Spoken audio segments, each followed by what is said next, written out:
welcome back to the second episode of the Joshua Bonnell Show. And today we are here with Yamin Abubaid, a great friend, previous business partner, and massive serial successful entrepreneur. So we're going to go into all of his businesses, successes, how he scaled to $500K a month with 3 different businesses, and his story starting as literally a 9-year-old entrepreneur in YouTube's, but we'll go through all that. Yeah, Yamin, I've said a little bit, but why don't you introduce yourself, say what you do, and just who you are. Of course, yeah. Thanks for having me, Josh. This is a beautiful home studio. I'm loving it. Lighting is great. One microphone, yeah. Hopefully you can pick up both of our voices. But yeah, so my name is Yamin Abubaid. Like Josh said, I've been an entrepreneur for quite some time, since I was 9 years old, making YouTube videos and getting paid by check by Maker Studios, who were partnered with at the time. Yeah, since I was 9 years old, and now I'm almost 22 in a couple weeks. And 13 years? 13 years, been a long journey, but at the same time it's been fun. And I've made a lot of close friends along the way, like Josh. And Josh has been an instrumental part of my success in the last, so we met, 7 years ago? About that. I think it was a little bit longer than that ago. It would have been in 2013, 2014 we met. So that's 6-8 years ago. But yeah, why don't you tell them a little bit more about like the 3 businesses you've got. So you've got Deluxe Realty, Rico Demand, of course, yeah. And just talk about what life's like now, the businesses you're running, etc. Yeah, so right now I run 3 businesses: Deluxe Realty Marketing, Rico Demand, which stands for Real Estate Commissions on Demand, and the third one is called The Real Agents. Now, we started Deluxe 3 years ago. That was kind of the main one. That was I'd say that was one of my first legit real businesses with employees, payroll, and office. And then Rico Demand, we started it almost 2 years ago. It's been a year and 8 months now. And The Real Agents is the third one, which we started November of 2021. So it's been a good 6-7 months with The Real Agents. And now, so Deluxe Realty Marketing, that one's the main business, our flagship. And I separated the businesses because they do different things. So Deluxe Realty Marketing is done for you. We do lead generation for real estate agents and mortgage professionals. And that's kind of our whole model, done for you. We do lead generation and set appointments. Rico Demand is more done with you, right? We train them one-on-one on Zoom, private Zoom calls, on how to do it themselves. So I don't want to mix the two because Deluxe is done for you, Rico Demand is done with you, and The Real Agents is do it yourself. So it's a course. It's a course with weekly calls, coaching calls. Right? All 3 businesses have sales teams, fulfillment teams, except for The Real Agents, no fulfillment team, which we'll go more about that later on. But yeah, so those are the 3 businesses and their business models. Okay, so how are they doing right now? What's life like? I think your biggest business is Deluxe, and then it's Rico, and then it's the new course business you've got. But so how are the businesses doing? What's your personal life like? Like, I know you were able to buy your mom a house. That's right. And you're able to travel the world. We're in Cape Town right now, so we're hanging out here. So talk a little bit more about what it's been like, since obviously you've had a bunch of successes, more than just these 3 businesses in the past. But since really making some life-changing money, what kind of things are you doing, buying, spending time on? Yeah, I'll start off how the businesses are doing. They're doing really good. Recently, I've been able to hire an amazing sales coach, which kind of helped us get a sales slumps. Like every few months, we'll have a little sales slump where the sales team just doesn't close. And recently, I hired a sales coach about a month and a half ago, and this is my best month so far. I mean, month to date, we've taken on almost 50 new clients. Revenue's at an all-time high, and yeah. Okay. So you're doing what between the 3 businesses? I think you said you're doing what, like 500K, 400K between all of them? Yeah. So cash collected, nearly $500,000 a month. in Canadian dollars, that is. So Deluxe does about 150 to 200 per month, right? On a good month, it's 200. On a kind of an average month, 150. Recommand is the same thing. On cash collected, 150 to 200 a month. And the Real Agents, we've just been able to hit 50,000 a month in revenue. And that one's the newer business. And we also have one sales guy on that team. And we're looking to scale that very, very soon. So one sales guy doing 50,000 a month by himself, great start to the new business, great. And pretty consistently too. Okay, so lots of success, lots of sales coming in on the new businesses. Why don't we go back to, so we've kind of painted the picture where you're at now, where we're at now. Why don't we go back to where it all started? Because for a lot of people, it might seem kind of crazy. You're 21, you're turning 22 in like a week or something like 2 weeks. 2 weeks. July 1st. July 1st, Canada Day, fantastic day.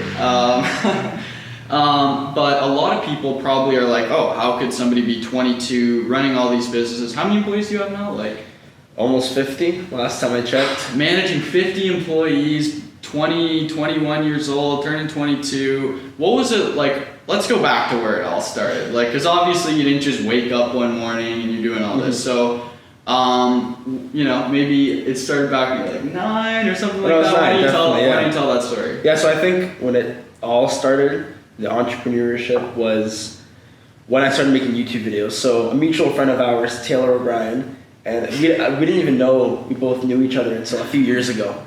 Right, so Taylor and I and Hassan, who is one of my best sales guys now, he manages the sales team, but we used to film YouTube videos, the three of us. It was called Taylor and the Boys. That was his YouTube channel. Mine was Snoopy Cool, and we would film videos every week, right? I had my mom's phone. It was a Sony Ericsson Walkman. I'd use her phone to film videos, put them on YouTube, and I did YouTube for a good 3 years. I got partnered with Maker Studios, who was bought out by Disney recently. But yeah, they gave me a YouTube partnership and monetization, and they took about 40% of the revenue, so I kept 60%. But that funded my life, since I think I started making money when I was 11, 12. And so let's not glaze over this. You're 9 years old. You're 9 years old, and you're building some You're starting off with the YouTube channel. Like, how do you even get into this? I guess he was like, you must have just asked, like what made you even want to do videos in the first place? Was there any desire to make money, or was it? Well, not even desire to make money, but I like being on camera, and I always wanted to be an actor as a kid. Always. I mean, my Twitter bio for the longest time was actor. Actor from Niagara Falls, Ontario. I can't believe that. Yeah, I always wanted to be an actor. I mean, I went to modeling and acting school. I asked my dad to put me in it, but it didn't work out, as you can see.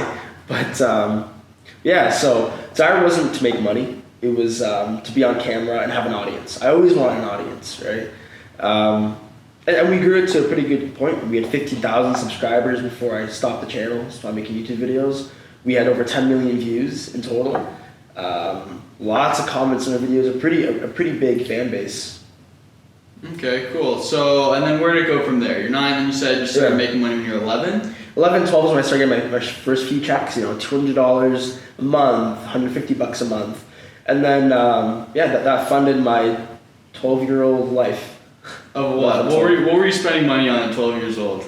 Cameras. I was obsessed with cameras. I remember saving up for a Sony Nex 5R.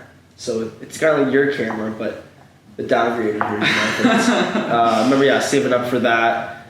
Tripod. Just camera gear and equipment. Okay, cool. So, all right, then 11, the money was from YouTube ad revenue? YouTube ad revenue, yeah. Okay, cool. And then where did it go from there? Yeah, so I was making YouTube videos for years, literally years, consistently upgrading my production. Right, and I mean, it wasn't anything fancy, as much as a 12-year-old could possibly do, but I mean, my school loved it. My teacher would play it in grade 7 and 8. She'd play my videos for the whole class, and everyone loved them, loved the videos.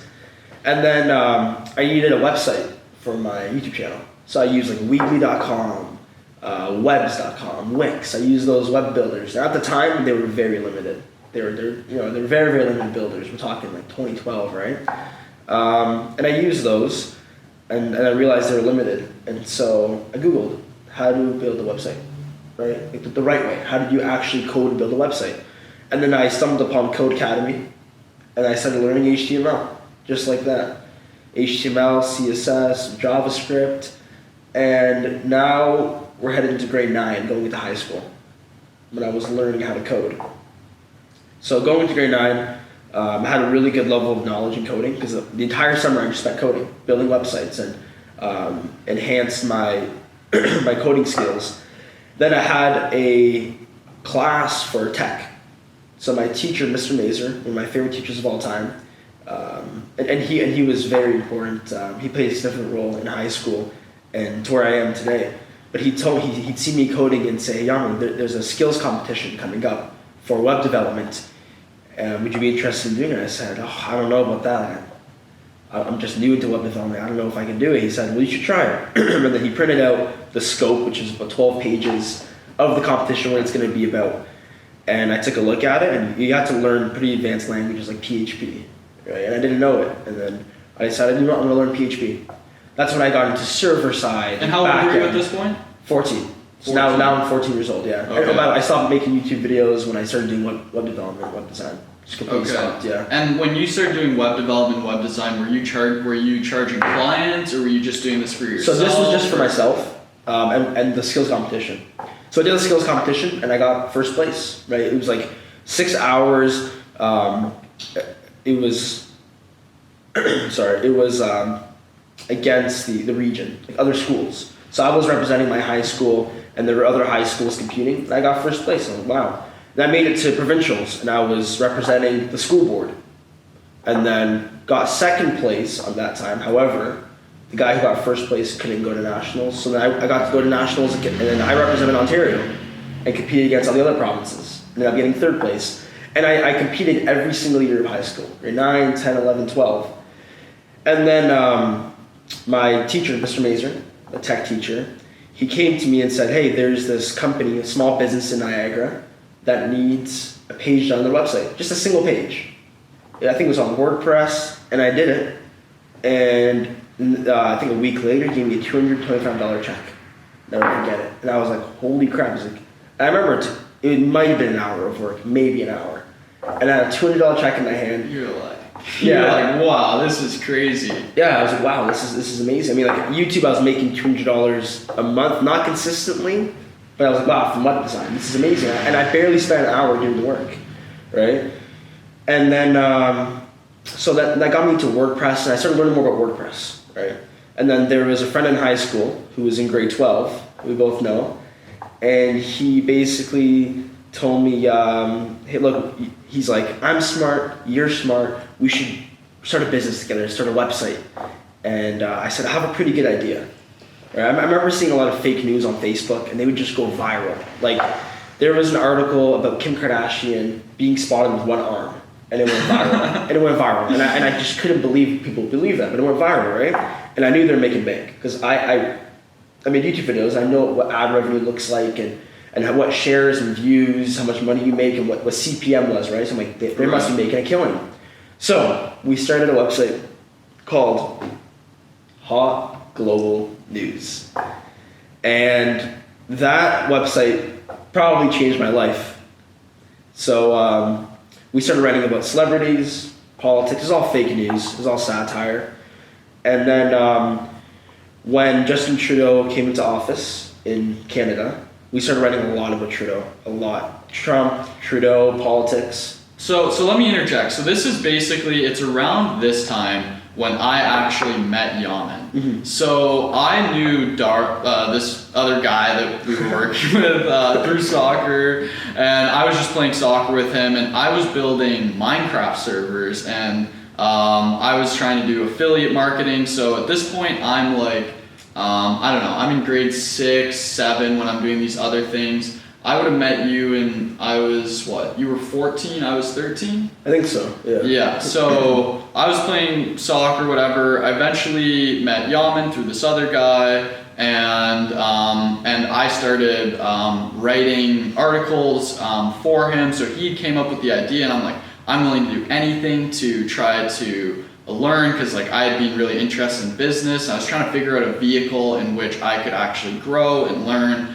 So I was willing to do whatever. So I started writing articles, learning about marketing, whatever. And then, so this is where I met Yaman and our kind of journey together started. But yeah, so you were talking about how the way it actually, so initially there were some viral articles that worked, and eventually we started learning about the Justin Trudeau and stuff. But maybe you want to go into how we actually got it moving from the beginning. Yeah, so articles didn't just go viral, right? Like there was about a year span where our articles you write just wouldn't go viral whatsoever. So we needed a strategy. So we thought, why not? We'll create Netflix accounts, Spotify accounts, Apple Music accounts, right? And each account could hold 5 users on it, right? And we'll give the accounts to friends in high school if they shared an article on their Facebook once a week, just once a week. And at this time, Facebook reach was incredible. If you post something on Facebook, your likes would see it, your friends would see it, majority of them would see it, right? Now Facebook is very pay to win, right? You need to run ads to get a good amount of reach. But back then the reach was amazing. So we grew completely organically. We never spent a single penny on marketing besides getting the Spotify, Apple Music, and Netflix accounts, which some of them were even free because we had like a trick. Okay, so what I think you're not explaining is what we did with these accounts. So the way that, from my memory, it did pop off initially. It actually did work initially, where we got some viral articles, and the way we got some initial traction, I think it was within the first week, you got like $600 in your account. What was it? Yeah. So I think it was an Iggy Azalea article, which I don't want to mention the title of. Right, but it was a year where we weren't really going viral or anything. But after we came up with the strategy and politics, and the strategy plus politics absolutely crushed. It crushed it, right? I remember writing an article. I was in religion class in grade 10, and it was an article with Trudeau. The next day, it was either $700 or $900 in my AdSense account. Holy crap! Hard money just in the account. Wow. And then we just kept writing and writing and writing. And eventually we had writers in our high school, friends who would write articles for us. And our goal was to just keep posting new articles. And it got to such a crazy level to where we're making $4,000 a day in ad revenue. And it got to, this is how big it got. I'd be on the bus to school, our school bus, and people would talk about, I'd hear the title, people talking about it. I'm like, wow, people this is insane. And then I was in history class, and my teacher referenced the article in history class.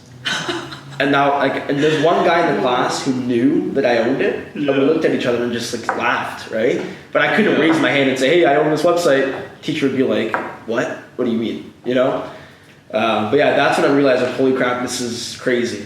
Yeah, I remember telling my grade 8 teachers about it, and they were they laughed so hard. They're like, what are you talking about? What is this thing? What is this news website? Kids would always make fun of it.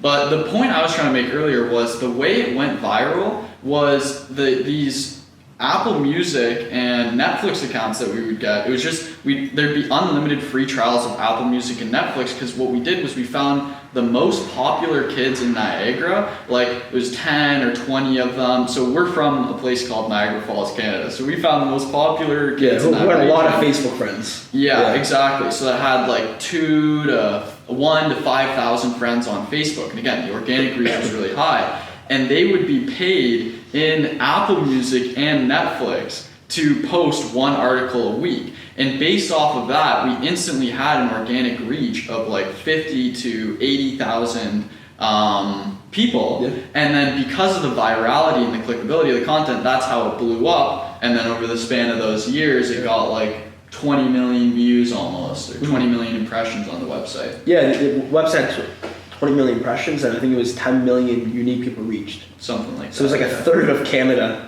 has seen our website, which is insane, right? There's obviously US visitors too, but to put in perspective, a third of Canada seen our article, our website, which is insane. So, we're making good money off our website. Then comes Buzzfeed. Good old Buzzfeed. So, my face wasn't on the website at all. No one really knew who owned it. And BuzzFeed did an investigation where they researched the domain who owned it, found it was me, found my Facebook. and then they found my contact information and asked me to do an interview. At that time, I thought it was pretty positive, right? Buzzfeed's asking us to do an interview, and then they did tell me it was being recorded on Skype, but I didn't know that they're gonna make a whole video about me specifically, right? The way they framed it was, we're gonna be doing a segment on fake news, and we'd like you to be in a minute of it or 2 minutes of it. That's how they framed it. I'm like, oh, of course, why not? I do the interview on Skype with BuzzFeed, a man named Craig, and fast forward a couple months, and BuzzFeed posts an article. They originally had a different title. It was How This Teenager Makes Thousands Per Month with Fake News. Then they changed it 2 days later to How This Teenager Tricked the Internet with Fake News. And that went just viral. That video has 1 million views on YouTube. With headlines like this, these St. Catharines tech whizzes hit clickbait gold. I basically wrote fake news. And turned a huge profit creating these fake news articles while still in high school. So we had $900 in our account within the first day, which was crazy. It was an article that was titled, Justin Trudeau Bans Donald Trump from Entering Canada. They launched their website, hotglobalnews.com, in 2014, and it went viral. I was reached out to maybe 30 different news stations, news outlets, radio shows asking me to be on. And I did do a lot of those interviews. I did do a lot of them until it got pretty negative. I remember in my own city, Niagara This Week, my own paper, Niagara This Week paper, there was an opinion section, and they just called me a scammer, a wizard, and they basically... They said the title of the article was how these teens use their genius for evil, not good. I'll never forget that. Yeah. And the thing is, because I did that BuzzFeed interview initially I did the BuzzFeed interview, Josh and Dari couldn't make it, so I did it on my own, and these guys dodged all the backlash and being the face of the company, right? So I got all the backlash, but I mean, yeah. That's when I think for both of us it really solidified you're either in ninth grade, I'm still in elementary school, and we're looking at all this money coming in the account. We're thinking like all these teachers are telling us all this stuff, and we're looking here, it's how are we making more than teachers, it's how is that even possible? And it just was a huge paradigm shift in how I thought. And I remember when you bought an iPhone cap, because we were so broke growing up, we were just so broke. And so I remember when I saw you getting an iPhone cash, I was like, that was my biggest purchase. Are you a trillionaire? That was my biggest purchase. My first ever big purchase. Walked up to the iPhone store, the Apple store, and bought an iPhone 6S in cash, and it felt pretty good. Yeah. So yeah, essentially we had the news outlet, and then you kind of started, even before Hot Global News was done, you started doing the marketing agency, right? And doing web design work on the side? Yeah, so Hot Global News, because of all the publicity we got, and it was good and bad publicity, I decided not to continue it. And then we kind of just had a conversation, basically said, let's just shut it down. And we did. We shut the website down. We even got offers for people to buy it. Didn't take any offers. We took the website down. And then that's when we focused our strategy, our business strategy, on helping businesses, right? With web development, web design, because we're really good at it. At the time, I had people ask me, can you do a website for my dad's engineering company? I didn't, right? And I would do websites here and there for $500, $1,000 on the high side. I would do business cards, right? So anything marketing related for small businesses. And that's kind of how I transitioned into the agency space. Okay, so how is that going? So you're doing the marketing, you're still in high school. How are you getting clients? How much money are you making? Yeah, so in high school I wasn't making a ton of money. I mean, I had a job at Walmart for a bit, working 25 hours a week. I was doing web design jobs. I was making $500 here, $1,000 there. What biggest one was $4,000 for the mosque in St. Catharines, right? So I was making decent money, right, for a guy who doesn't have any bills except for a phone bill, right? I didn't have a car at the time, and that's kind of how only a McDonald's bill. Only a McDonald's bill. That's right. We ate a lot of McDonald's all the time, right? And then I go off to university, right? So I was in Carleton University in Ottawa. First semester, I was in network technology, and I didn't like it. Didn't like it at all. And then after first semester, I just dropped out. I didn't tell anybody. I mean, I told my friends. Didn't tell my family I dropped out. So you told everybody about your family. About my family. I dropped out, right? And then I focused on web design. I said, I'm going to do web design full time. And that's what I did, right? I learned about lead generation. I started cold calling businesses to get clients. And I was just trying to get my hands on anything I possibly could. Anything, right? Whether it was like a barber shop, whether it was an engineering website, whether it was like a painting company. And how are you finding these people though? Online. Like where? Like you could do like fake audits, cold emailing, cold calling. There was a website called Bark where I'd buy leads. I'd buy like $40 per lead and quickly call them and try to sell them, right? And that's kind of how I started in sales a little bit. But yeah, and that's how I made my money. And I got to a point where I was making really good money. And then I came back from university and bought a Tesla. Right, so web design, I was making pretty good money, and Josh at the same time we have projects together, and we'd collaborate on a lot of different websites together. Mm-hmm. Yeah, so at this point we're running a digital, like we have a partnership. It was called Flow. Flow with 3 W's for www. Yeah, because we were building websites. So we were building these sites. Like I even remember there was one time I remember driving in your Tesla and you had this Bark lead. And they were calling you because you were gonna like follow up with them, and they were like, "Oh, do you like?" They wanted like a website, and you were driving, you didn't say anything, and then you muted the mic. You looked over, you're like, "Josh, close him." I'm like, "What?"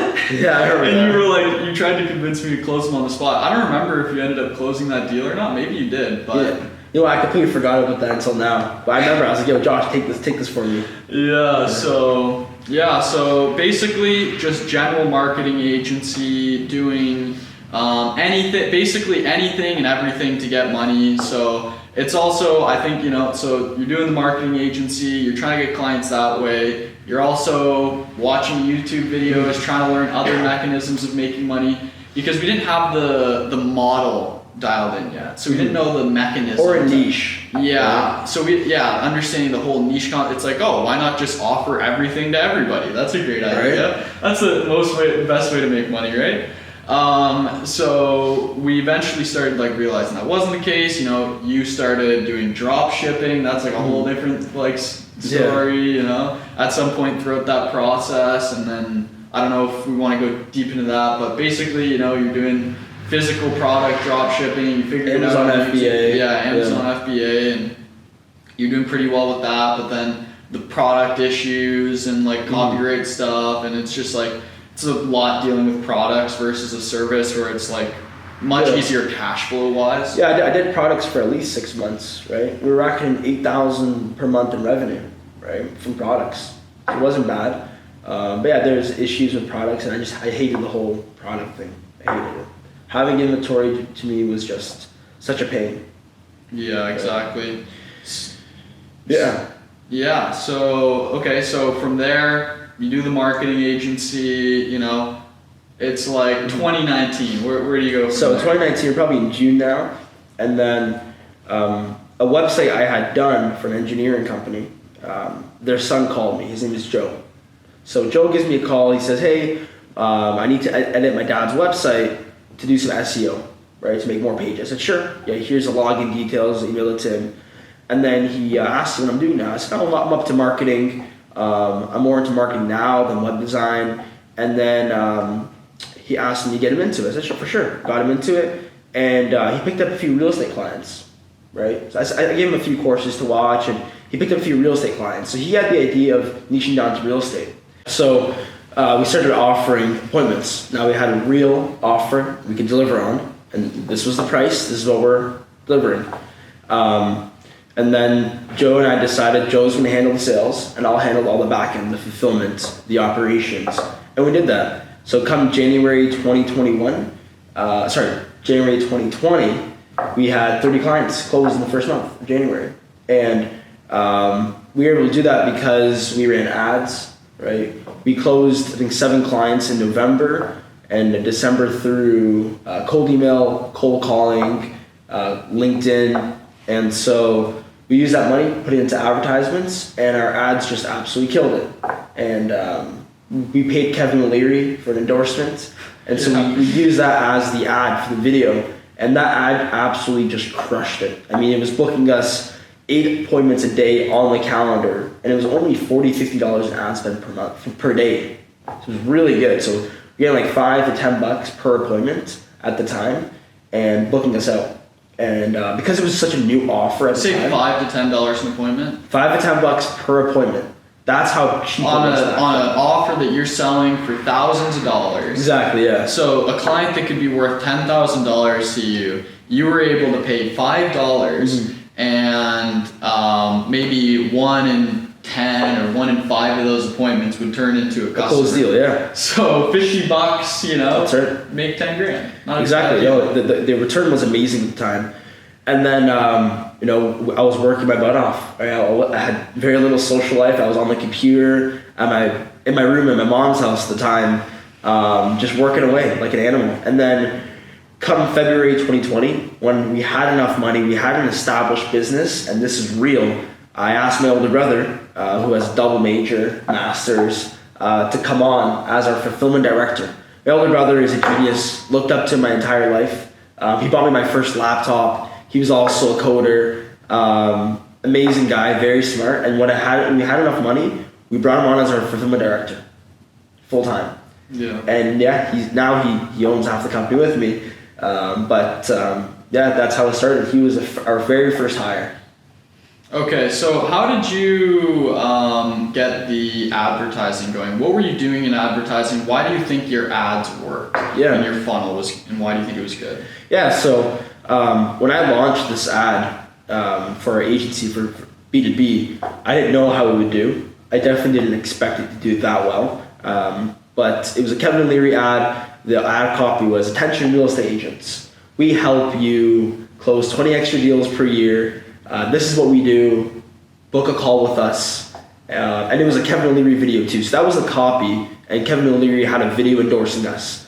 It was basically something like, if you're a real estate agent, Yaman and Joe do this at Deluxe Realty Marketing. It was a 2-minute endorsement. And the next day of running the ad, 8 appointments in the calendar, which was crazy. Because to get 8 appointments through cold email and cold calling took forever to do. A lot of manual work. 8 appointments just like that. And it was at that moment I knew, holy crap, I'm going to be rich. Yeah. So all of January, appointments scheduled for Joe. He's taking sales calls. And I think that month we had, a $30,000 month. $30,000 month, yeah. February, hired my older brother. And you said you already hired the sales team, right? The ISA team? So the ISA team was the appointment setting for the clients. Yeah. Now, so this was a company we worked with, and it was half of our revenue. They were charging us a crazy amount because we were using a call center. So then when around March, we realized half of our money is literally going to this company, we decided to build our own call center. Right, so we started a call center in the Philippines with 1 person, 2 people, 3, 4. Fast forward, now we have over 30 of them, and they're amazing. They work really hard and they get paid well. But so that was a shift to help improve our profit margins. But yes, my older brother came on in February. Then in March we decided to replace Joe in the sales team because Joe, part owner of the company, he should be focusing on working on the business, not in the business. So we hired a salesperson, and then 2, and then 3, and then we ended up scaling the sales team, at the same time scaling our backend, our fulfillment team. So then we're beginning of 2020 still, and then my first month, May 2020, we made $100,000. And that was my first ever $100,000 month. May 2020. May 2020. So you had started this business basically in October, November. Well, we started it in June 2019, but I didn't get my first client till November 18, 2019. Right. So what did you spend in that time from June to November? What were you figuring out? Well, I still had web design clients, right, that I was working with. And we were kind of just learning more about the business model. Joe had picked up a few clients. They were free. Like, these people didn't pay us anything. They covered the ad spend. But that we were learning. That's how you got your case study? And we that's got how our you case studies, selling? yeah. So we got our first client November 18, first paying client, I should say, right? Yeah, so we're getting case studies. We even flew to Utah. We flew to Salt Lake City, Utah at a convention, met with a lot of real estate agents, and I tried to get clients from there. Right? I was doing networking with real estate agents as much as possible to get clients. Yeah. Flying out to Utah to go get some clients before we had the leverage. Yeah. Okay. So would you recommend that somebody starting out in their agency does work for free to get a case study, or you think that's a good route? 100%, right? I mean, if someone's going to pay you, you're going to have a lot of conviction, and I don't know how you can have conviction if you've never done it before.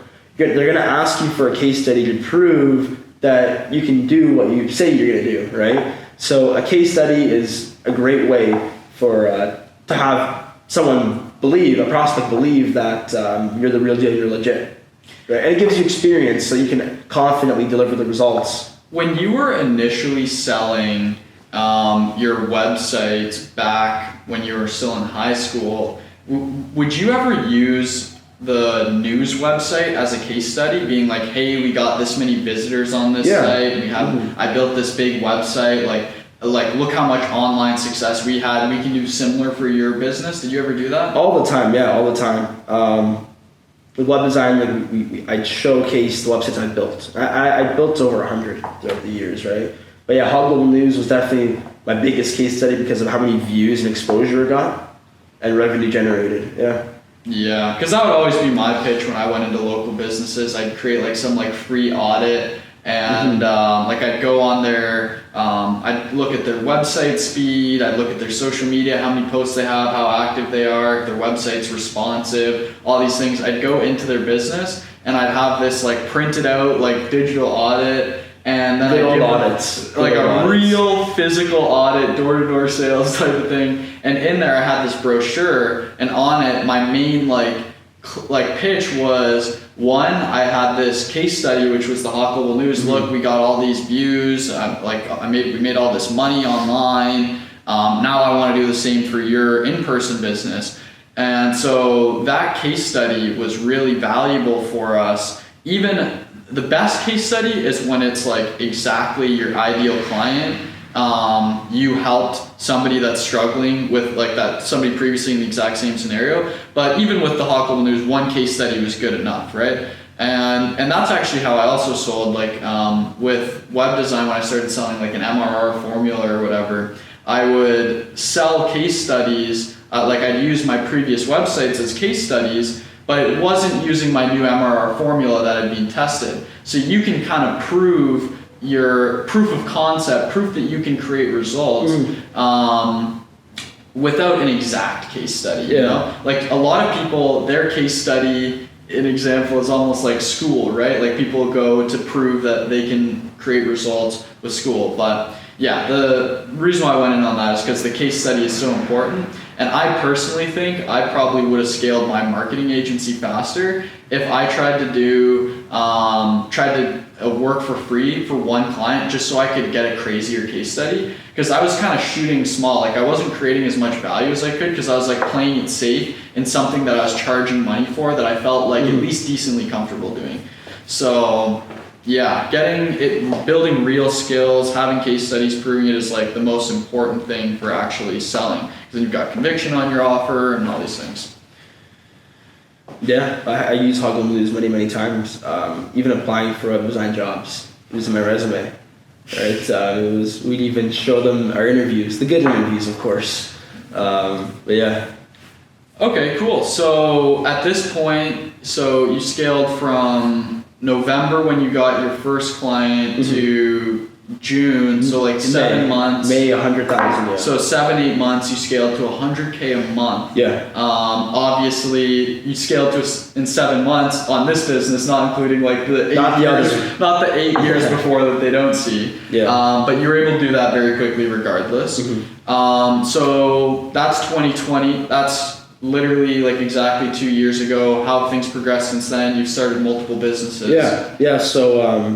So Deluxe, our first $100,000 month was May 2020, and then we kind of just kept scaling, building the sales team, and then we realized that we were taking on too many clients and we couldn't fulfill, right? And real estate marketing is notoriously known to be very difficult. It's not easy whatsoever, right?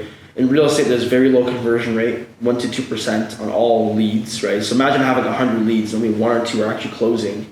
And the sales cycle is more like 6 months to 18 months at times, right?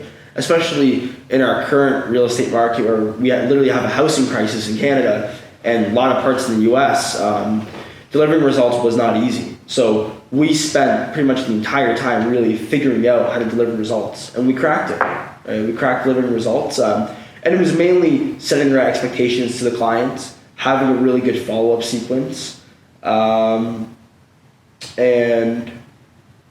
helping increase the show rate on the appointments, delivering value to those leads. That really helped improve results. So you've scaled now your agency Deluxe to 100K a month. It's like June of 2020, and now it's September 2020. You get the new office. Mm-hmm. What are the biggest changes and benefits, negatives of you switching from remote to in person?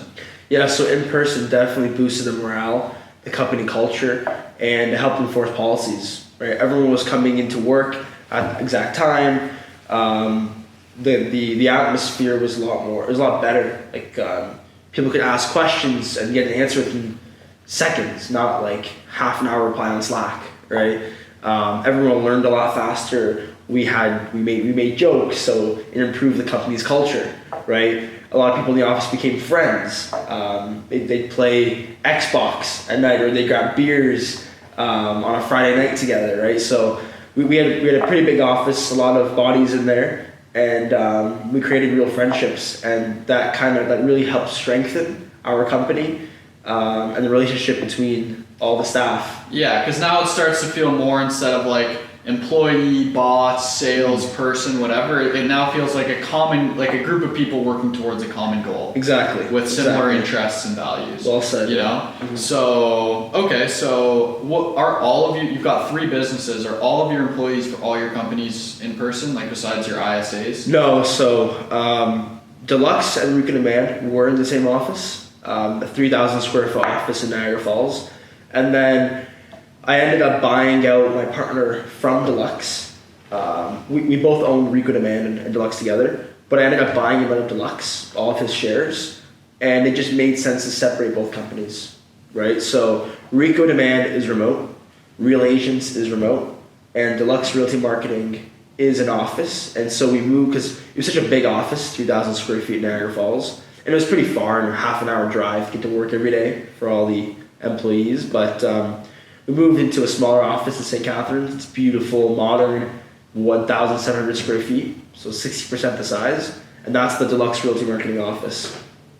Okay, cool. And so how have you managed to keep the morale good with Rico Demand not being in person? Yeah, so it's not in person, but all of our employees are local, right? They're all in Niagara, Mississauga, or Toronto. So once every 2 months, we'll have a company dinner, right? We'll all go up to Mississauga, have an amazing dinner, or Niagara. We'll go to a spa.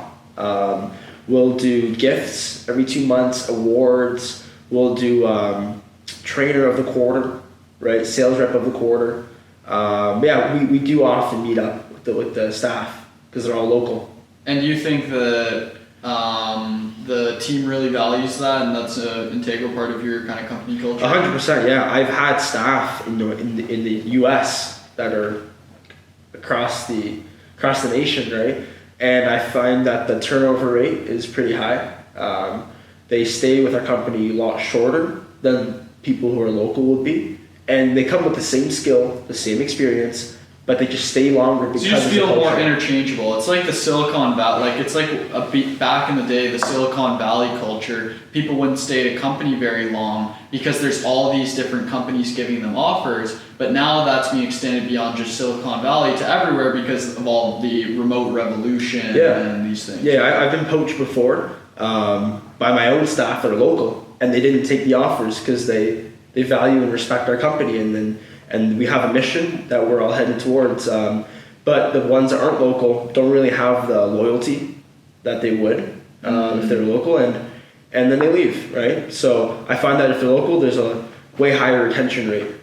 Okay, cool. So let's go into the business models you've got. You've got the 3 different models. That's right. You've got the agency delivering appointments. You've got the done with you service that's very technical that gets appointments, but it's a done with you kind of thing where the agent has a lot more involvement. And then you've got the other company where it's a course and there's literally no fulfillment at all. So why don't you break down the benefits of each offer, and then like why you wouldn't do one, like why you wouldn't do Deluxe as a course, or you wouldn't do Rico as an agency, or these kind of things, right? Yeah, for sure. So Deluxe Realty Marketing, we deliver appointments to our clients. We do their lead generation, and then we even call their leads and schedule appointments in their calendar, right? So that company's profit margin is about 30%, 30 to 40%, and it's very labor intensive. There's a lot that goes on to deliver the results. We have the ads team, the media buyers who have to do the lead generation. We have the ISAs who have to call the leads and schedule the appointment. And then we have support who supports the client to make sure the customer experience is good, right? So there's really 3 components that all have to be 8 out of 10 at least for the client to be happy. If the ads are bad, well, the ISA can't call any leads and book appointments, right? If the ISA can't book appointments, well, there's no results, right? And if the support's bad, but leads are coming in, appointments are coming in, then the client's not gonna have a good experience. So I find that those 3 things, they're expensive to run, and they're very hard to make sure they're doing really well. Luckily, I have an amazing team. I have a lot of managers who are very experienced, and we're doing it. We cracked it. All 3 teams are doing really, really well.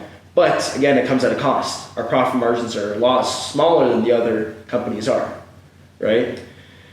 Now, Rico Demand, all it is just we do coaching, well, training. We have a curriculum that we created, and a client comes on, and it's a 4-week program. It's private one-on-one Zooms, so they get assigned to a trainer.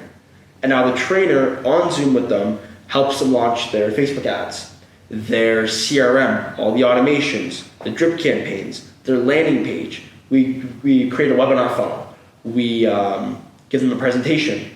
We run ads to make sure that they have people on their webinar, and we even watch their webinar with people, a live audience, and then we grade their entire webinar and then give them feedback on it.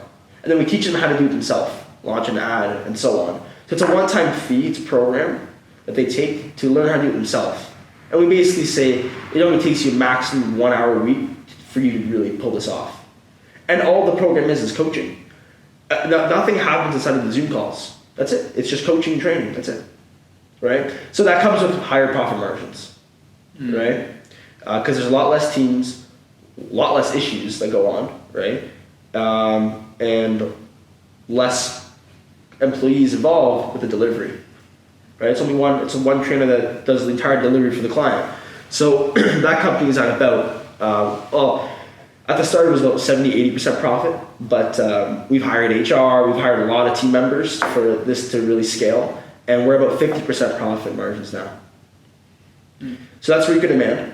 Now the third one, so Rico Demand is done with you. So Deluxe is done for you, Rico Demand is done with you, and the Real Agents business model is do it yourself.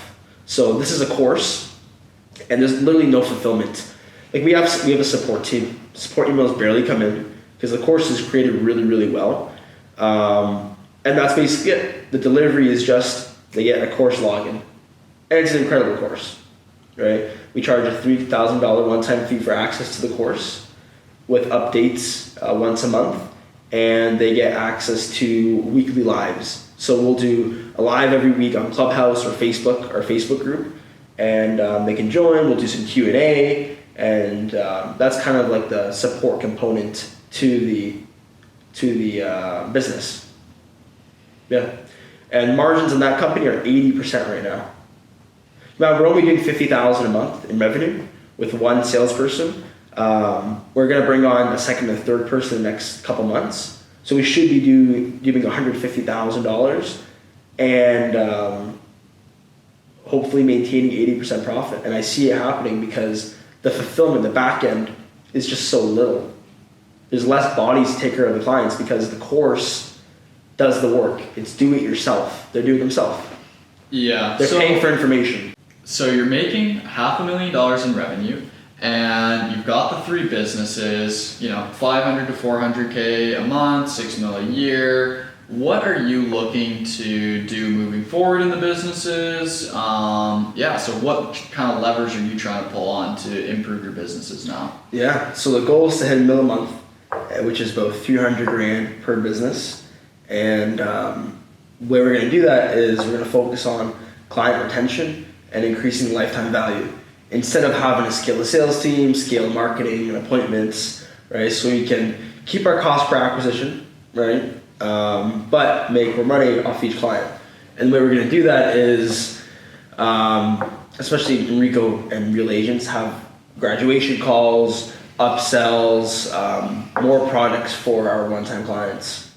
Yeah, of course. Yeah, with increasing your profit, it's always just going to come down to either increasing how much the client is paying you or decreasing the cost of acquiring and servicing the client. So, decreasing cost per acquisition, decreasing overhead, employee costs, building more systems, automation, and then of course increasing either the amount of time that somebody spends inside of your business or how much money they're actually paying you, etc.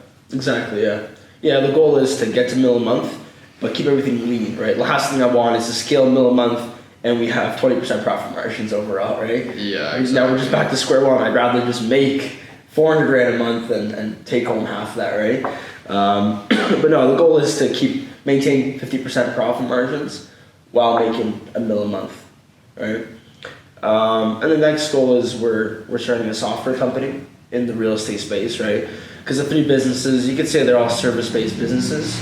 And we've been in the market, the real estate industry, for such a long time now. We understand the market. I've used tons of real estate softwares. My clients have used many, many different softwares.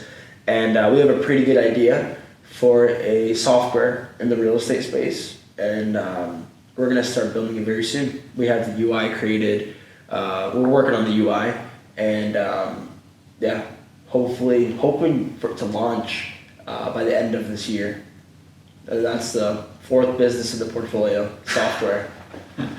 Fantastic. So do you have anything to say to, what about all the people that are talking about, focus, you're running 4 businesses, why don't you just focus on one? Why don't you just get one of these businesses to $10 million and then cut all the other ones? Well, I could have done that realistically by joining all the businesses into one, but they all have different business models, right? I wanted to keep it done for you, done with you, do it yourself, or else it would just confuse our clients. What does your business do, right? So I could have combined all of them and had one mega business that did $500,000 a month.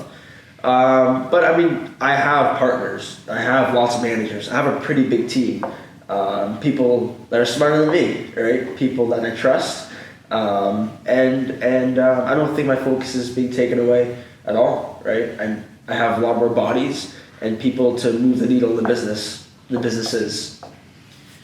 Yeah. Okay. So do you have any other goals in your personal life beyond just, scaling up the bit? What does that mean to you? Scaling up to $300,000 a month, what are you going to do with that kind of money? Why does that even matter, Yeah, I have a lot of personal goals. The main goal throughout all of high school and starting Deluxe was buy my mom a house, right? That was my number one goal. My older brother and I, buy my mom a house. And in Canada's crazy real estate market, we literally have a housing crisis. But we've been able to purchase a home last year for my mom, and that was a huge accomplishment. That was literally my dream. My life goal was to buy my mom a house, and we didn't, yeah. But in terms of my other personal goals, I want to get myself a nice Lambo one day.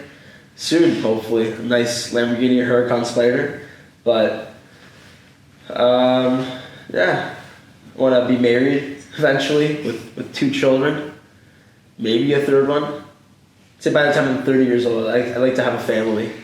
30 years. All right. Well, you got 8 more years to figure that out. 8 more years. That's right. Okay, cool. And what does your average day look like running all these businesses? You got any special routines? Wake up at 5 a.m., take a cold shower, have steak for breakfast. It's a beef only diet. No, not at all.